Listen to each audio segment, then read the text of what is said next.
towards the middle of last year, like the last 6 months of 2017, I changed my prices, and I ended the year out almost at six figures. And this year, I'm already just about there.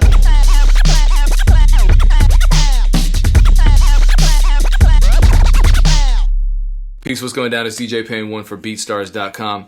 Here doing something I've never done before, which is interview two producers at the same time. I honestly don't know why A pushed for both of them to be interviewed at the same time, but I think it has something to do with them both using the letter X to replace the letter O in their names. Is that fair to say? Yeah. It's pretty fair. Okay, but also because of some like Instagram trolling that was going on, that Ghxst is apparently an Instagram troll. Yeah, I just leave comments on Cody's stuff, and that's somehow how this happened. Yeah. Okay, so for any technical difficulties with the multiple video, that's all Ghxst's fault. Yeah.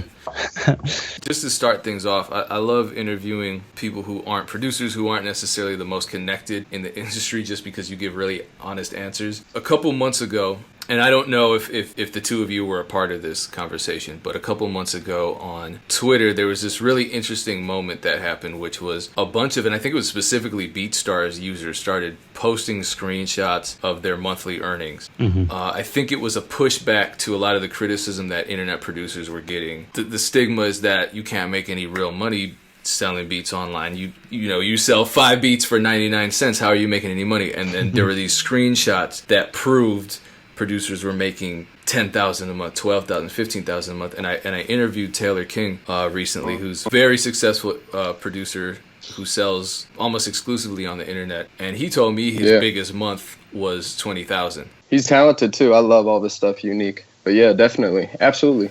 So were you part of that conversation where you were posting the monthly earnings? I wasn't part of it, but I think I posted something last month in relation to what producing online's allowed me to do. Like, I just bought a new car. It's a luxury car. It's a '68 Camaro, and that's like all I do is make music. So I'm doing it in the bedroom right now. I'm in the office. Yeah, and it's not this super glamorous studio with plaques everywhere and super cool lighting and leather, everything, right? Nah, I got a hand-me-down desk from one of my mom's old offices. They were just throwing out desks. I got a desk. I bought like 20 packs of stickers, made my own desk. I got these KRK Rocket speakers, and I use them literally to listen to music. I don't even make music with them. I make music with these right here. So you only got those speakers like 2 months ago, right? Yeah, they're pretty new, but I just use them when I'm BSing, playing games or something. I don't even use them to produce. I'm so used to producing on these for the last 3 years, so I got the hang of it. I like what I like. So for the last 3 years, you were using earpods or whatever those are called nowadays? Yes, I still do. If it sounds good in the headphones, usually sounds good. I mean, I know where the frequency should be on all the sounds and stuff, so it's kind of muscle memory by now. All right, Ghxst, how about you? What kind of monitors are you working with right now? I have HS8s. I have like way more. I have a pretty traditional setup. I have like all Logic based. I use Apogee Duet 2 interface and HS8s, but that's it. I just got a Advanced 49 last year for my MIDI keyboard, which I don't use at all. And I have this boutique tube mic that I use from a company called Stellar for like when I sample myself, and that's it. Just in my bedroom. What DAW are you using? You're on a Mac platform. Logic. I use Logic Pro. Logic and Cody, what are you using? FL. I was having a conversation before you got on, Cody, with Ghxst regarding the whole shift from making money as a producer selling beats to the general public to making money as a producer in the what's called the traditional music industry, so placements, labels, that kind of thing. Yeah. Congratulations on purchasing the car. Is that, and I did that last year too. I actually made the most money I ever made in my whole music career last year, and I didn't have I had one major placement, but it was with an artist that we signed a joint deal with, so it didn't feel like a major placement because it's a kid I've known all my life. Yeah. So with you, did you have major placements that led up to that income, or that was all internet? 99% internet. I did something with Twista.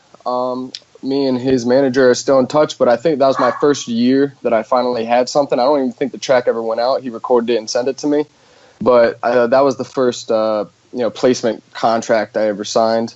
Mm-hmm. Other than that, it's I've had a few placements here and there, nothing crazy though, but 99% of my income has been from online, YouTube, and my personal website. So just to be totally clear, without major label placements, you were making a living for yourself that's comfortable for you? Oh, absolutely. Last year was the first year. I was towards the middle of last year, like the last 6 months of 2017, I changed my prices, and I ended the year out almost at six figures. And this year, I'm already just about there.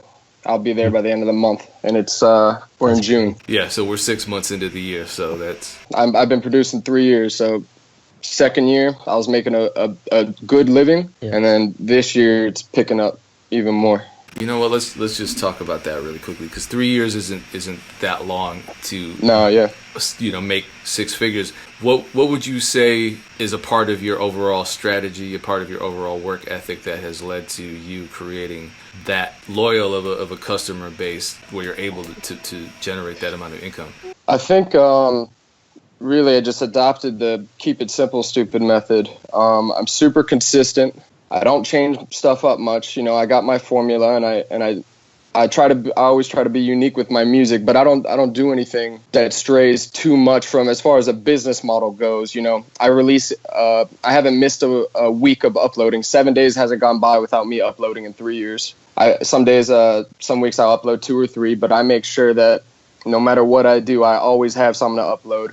I'm always connecting with people. I think it's really huge as far as for me keeping a client base, that I'm super open to talking to my customers. I always try to keep them satisfied. If anything ever happens where a beat gets delivered late or something, or there's a mix-up or something, I always compensate rappers for that. So I always try to, make them want to work with me.